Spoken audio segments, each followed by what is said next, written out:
উপদেষ্টা একজন যদি একটা মন্ত্রণালয়ে একটা কাজ করেন যেটা ন্যাশনালি একটা পজিটিভ ইম্প্যাক্ট ক্রিয়েট করবে, এটা আমরা আমাদের সারা জীবন, আমাদেরকে যদি পরবর্তীতে এসে খুনি হাসিনা তার দোসর অন্য কোনো এজেন্ট এসে হত্যা করে ফেলা, আমাদের বিন্দু মাত্র দুঃখ হবে না। অন্তত এটুকু বলতে পারবো যে অন্তর্বর্তীকালীন সরকারের সময়ে 24 জন উপদেষ্টা 24টা সংস্কার করেছেন, যেটা পুরো বাংলাদেশের পরিবর্তনের জন্য সব। আসসালামু আলাইকুম ভিউয়ার্স, কেমন আছেন?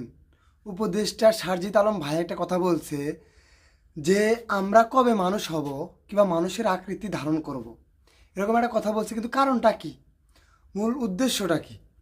অন্তর্বর্তীকালীন সরকারের উদ্দেশ্যের কথা বলতে চাই। অনেকজন অনেকভাবে বিভ্রান্তির মুখে ফেলানোর চেষ্টা করতেছে।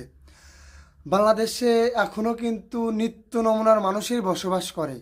একদল খেয়ে গেছে আর একদল খাওয়ার জন্য বসে আছে, একদল অপেক্ষা করতেছে, একদল খেয়ে ছেড়ে গেছে, এরকমই একের পর এক নিউজ শোনা যাচ্ছে।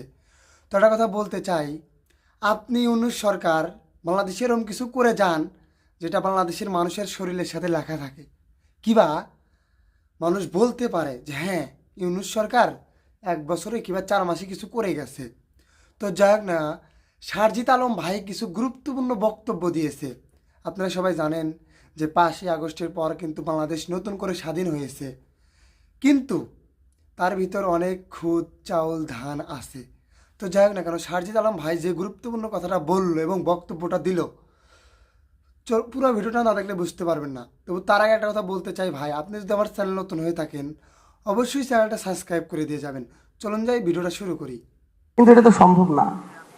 এই যুগের পর যুগ ধরে সবার রক্তে যে কালচারগুলো জেনেটিক্যালি একদম মডিফাইড হয়ে গিয়েছে, সেগুলোকে বের করে একটা নতুন পরিবর্তিত সিস্টেম নিয়ে আসার জন্য আমাদের যে লেভেলের স্ট্রিক্ট হওয়া প্রয়োজন, ল অ্যান্ড অর্ডারের যে এনফোর্সমেন্ট আমরা প্রত্যাশা করি, সেটা তেমন কিছু আমরা দেখতে পাচ্ছি না আসলে। তো সেই জায়গা থেকে আমাদের অন্তর্বর্তীকালীন সরকারের, আমরা শুধু একটা মন্ত্রণালয় নিয়ে বলছি না, সকল মন্ত্রণালয়ের মধ্যে আমরা এই বিষয়টা দেখছি। তো 1 বছরে বা যতটুকুই সময় আছে আমাদের হাতে, ওই সময় কিছু একটা করে দেখানো, আমার মনে হয় এই চেষ্টাটুকু একটা কাজ। আমরা মনে করি আমাদের প্রায় 24-25 জন উপদেষ্টা একজন যদি একটা মন্ত্রণালয়ে একটা কাজ করেন যেটা ন্যাশনালি একটা পজিটিভ ইম্প্যাক্ট ক্রিয়েট করবে, এটা আমরা আমাদের সারা জীবন, আমাদেরকে যদি পরবর্তীতে এসে খুনি হাসিনা তার দোসর অন্য কোনো এজেন্ট এসে হত্যা করে ফেলা, আমাদের বিন্দু মাত্র দুঃখ হবে না।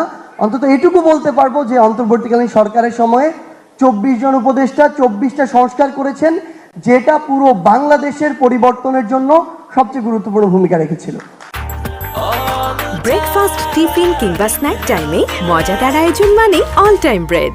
আমরা আসলে এখনো আশাবাদী, কিন্তু সবচেয়ে বড় কথা হচ্ছে যতটা আশা আমরা করেছিলাম সেই জায়গায় আমাদের প্রত্যাশা কিছুটা কমছে।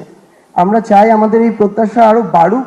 আমরা আমাদের জায়গা থেকে অ্যানালাইসিস করার চেষ্টা করেছিলাম বিভিন্ন পয়েন্ট। আপনারা খুব স্বাভাবিকভাবেই এই জায়গাগুলোর টেকনিক্যাল মানুষ, এক্সপার্ট, আপনারা খুব ভালো জানবেন। আমরা যতই চেষ্টা করি না কেন 2-4-7 দিনে হয়তো সারফেস লেভেলের একটা আইডিয়া পাবো।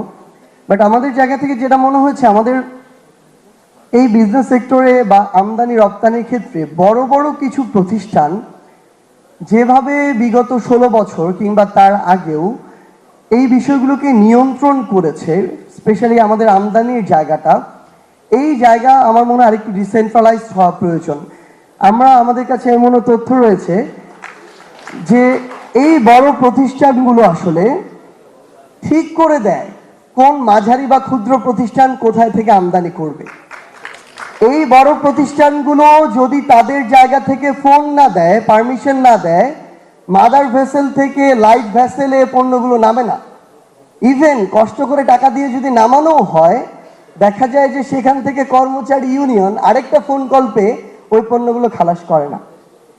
সো এই যে প্রত্যেকটা পরতে পরতে যে বিষয়গুলো আমরা অবজার্ভ করছি, আমাদের মনে হয়েছে এগুলো সামগ্রিক প্রচেষ্টা ছাড়া সম্ভব নয়। আমরা এরকম ফোরামে যখন প্রত্যেকটা স্টেক হোল্ডার থাকে, আমরা নিজেদের যে সীমাবদ্ধতাগুলো সৎ সাহস নিয়ে সেগুলো কম তুলে ধরি। আমরা আরেকটা জায়গা, যে জায়গায় প্রত্যাশা করি সেই সীমাবদ্ধতাগুলো তুলে ধরি। কিন্তু আমরা আমাদের জায়গা থেকে যেটুকু দেখেছি এখন পর্যন্ত, যে আমাদের প্রত্যেকটা স্টেক হোল্ডার এখানে দায় রয়েছে, কাজ করার জায়গা রয়েছে। সো এই পণ্য খালাস বলি, আমদানি রপ্তানি বলি, আমাদের প্রতিযোগিতার এই বাজার বলি। এবং মজার আরেকটা বিষয় আমরা লক্ষ্য করলাম, এই বড় বড় যে প্রতিষ্ঠানগুলো রয়েছে তারা এই বাংলাদেশের মার্কেট প্লেসে একটা প্রতিষ্ঠান আরেকটা প্রতিষ্ঠানের প্রতিযোগী না হয়ে তারা সহযোগী হয়ে এরিয়া ভাগ করে নিয়েছে। তারা তাদের মতো করে আলাদা আলাদা জায়গায় ডিল করে। যেমনভাবে আমরা এটা দেখি, আমি তো ওয়াইল্ড লাইফ নিয়ে পড়াশোনা করেছি, জেনেটিক্স নিয়ে, জিওলজি নিয়ে, তো আমরা দেখেছি সেখানে অ্যানিমালদের মধ্যে আলাদা টেরিটরি ভাগ করা থাকে এবং বিভিন্নভাবে এই টেরিটরি দেয়া হয়। তো সেই এক টেরিটরিতে আরেক টেরিটরি কেউ যায় না। তো এখানেও যেটা হয়েছে আর কি, এখানে বড় বড় কিংডম ক্রিয়েট হয়েছে। এই কিংডমের মধ্যে টেরিটরি ভাগ হয়ে গিয়েছে এবং এক টেরিটরি কেউ আরেক টেরিটরিতে যায় না এবং সেভাবে পুরো বাজারটা ওই নির্দিষ্ট জায়গায় কন্ট্রোল করা হচ্ছে। সো আমাদের মনে হয় এই মানে সমঝোতাপূর্ণ সহযোগিতামূলক বাজারের জায়গায় আমাদের প্রতিযোগিতামূলক একটা বাজার খুব বেশি দরকার। আমাদের প্রতিযোগিতা কমিশনের যিনি আমাদের এখানে কথা বললেন, তিনি যেমন বললেন যে প্রতিযোগিতা বিরোধী কর্মকাণ্ড নির্মূল করাই তাদের কাজ, সেই জায়গায় বিগত 16 বছর মনে হয় তারা সবচেয়ে বড় ব্যর্থ প্রতিষ্ঠান, কারণ তারা এই কাজটা কিছুই করতে পারে নাই। আমাদের রাজনীতিবিদদের আমরা চাই যে যারা রাজনীতি করতে চায় আগামীর বাংলাদেশে, তাদের সৎভাবে উপার্জনের একটা পথ তৈরি তারা করুক, না হয় আপনারা সহযোগিতা করেন দয়া করে। কিন্তু এরকম অসৎভাবে প্রত্যেকটা জায়গায় চাঁদাবাজি নামে লুটপাটের এই ট্রেডিশনটা বন্ধ হওয়া উচিত।